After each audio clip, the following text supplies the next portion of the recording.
Thank you guys for tuning in to another episode. This is JCJ Ambition Enterprise. And I have a serious topic that I want to just briefly touch on.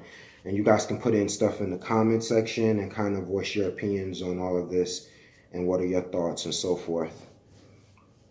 The major thing that I'm thinking of right now that's going on in the past few years that's really made an effect and really kind of bubbled up certain things that's causing some division, but I think is highlighting some important parts is what's called ADOS. Now, what is ADOS? American Descendants of Slavery. Now, there's lots of people that have issues with it, B1. There's other fractions, Tariq Nasheed's group and so forth, Foundation of Black Americans and so forth. And then there's other groups that come into play that aren't necessarily happy with the direction of the ADOS. But I think it's important to note with the ADOS that the impact that they brought to the whole conversation. Now, what is the impact to begin with? First, I want to put out a disclaimer. I'm a Caribbean American. I won't get a dime from the ADOS reparations. I won't get a dime from the ADOS reparations. However, I agree with the fact that generational Black Americans deserve the reparations argument. I also agree that ADOS, Tone Talks, and Yvette Carnell has done a lot for the community that's not really appreciated, right? So what do I mean by that? I've benefited from certain programs, whether working for the government, getting benefits from the military, whether getting certain benefits overall from my family coming in the 1980s to America. My mother is from Guyana, a Caribbean country, so I'm Guyanese American. Lived in New York City from the hood, same old story. However, my stepfather, he was able to, benefit from the military for the short time that my mother was married to him. And then also I have other acquaintances and associates that have also been able to benefit for the struggle from civil rights and so forth, the struggle in the 1970s through the Black Panther movement and other initiatives that Black Americans targeted and made voice their opinions so they can have integration and other resources in the community. The ADOS, in my opinion, is very important and something to acknowledge and still support, even if you don't agree with all of the elements, because ADOS has brought identity to the conversation. Don't let any of our African veterans or any Pan-Africanist tell you, first of all, I am Pan-African as well, okay? I moved to Africa, okay? I've showed how much I'm invested in it by having businesses, hiring Africans, and actually having stuff as far as investments here. Show and prove. More than a lot of, Africans can, Pan-Africans rather, talk about and stuff like that. But it's super important for me to talk about this. ADOS, what they brought to the argument, to the conversation rather, is identity. In Kenya, for example, Nairobi, let's just talk about Kenya. They have over 40 tribes and so forth. I believe like 42 or 44 or something like that. And there's differences and different elements and so forth. And there's division there and so forth. And guess what? You're going to get judged on certain divisions and so forth. In America, there's division still, unfortunately, in the Black community and so forth. When a lot of Africans still come over, there's division. Not all, some. But there's division. Let's be honest about the situation and let's have an honest conversation.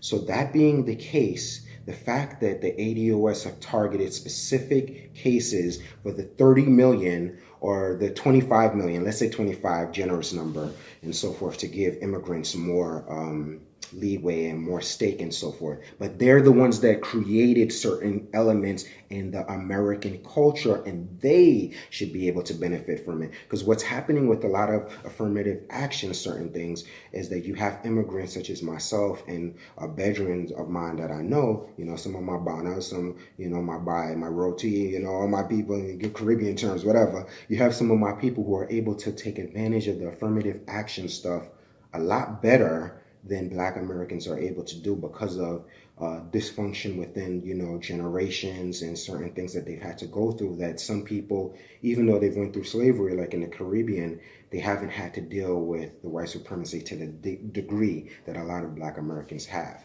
And so having that specific identity is super important because it distinguishes them, just like there's distinguished stuff in Africa. You know what I'm saying? Let's get it straight. I've been to the Caribbean, I've been to Africa, and I grew up in America. And so when you look at certain elements and so forth, you're able to see why it's important to have you as a designated group, to have an identity and so forth. So if you are going for a reparation argument, I know Muzungu could always say, hey, why should I have to give this person, and they came here only for the past 10 years, reparations? But a stronger argument is to make sure, hey, I've been here for hundreds of years. My family has been here for hundreds of years. They suffered. And if you look at the wealth gap and so forth, I am supposed to get a certain amount of money that so it can measure up and so forth due to the inequality. That's how you have a stronger argument. And the ADOS movement, by bringing the identity to the conversation, it's a game changer. It's a game changer. I don't agree with everything that Yvette Carnell says. I believe Africa is the answer. Africa is the answer. It has to be. But when you look at the whole ADOS situation, the fact that they even have an identity speaks volumes. Because guess what? I could always say, I'm Guyanese. You know what I'm saying? That's my lineage. That's my lineage. And it's an identity that you get in a sense of culture and empowerment that a lot of Black Americans don't have. So gaining that identity to me is important for cultural development.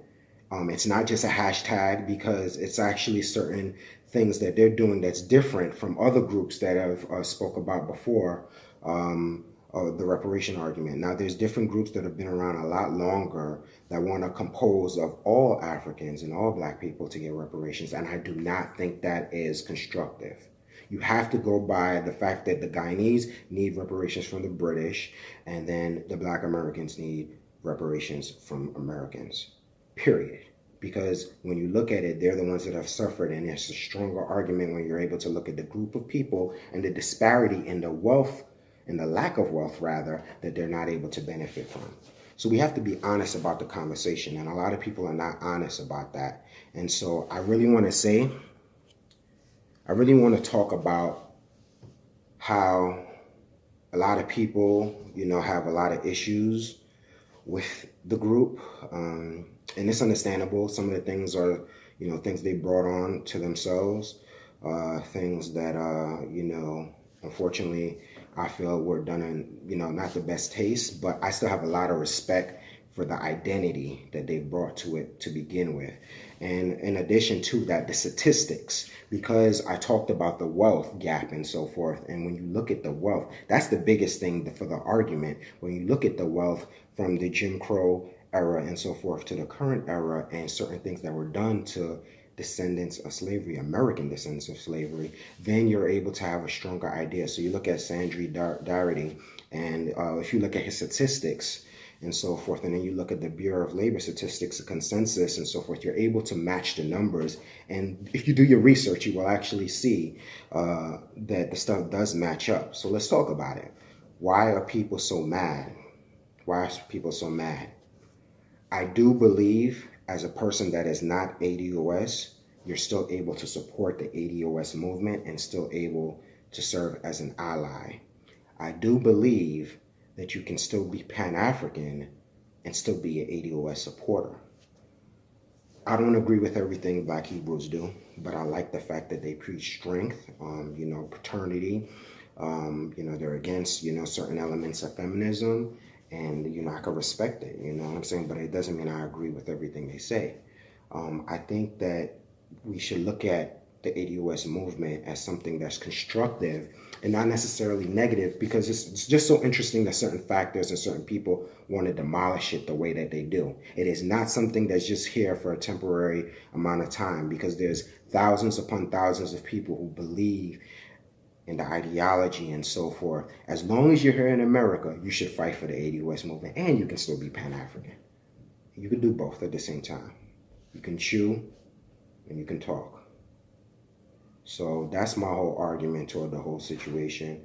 I just once again thank you guys for joining me, and let's talk about it.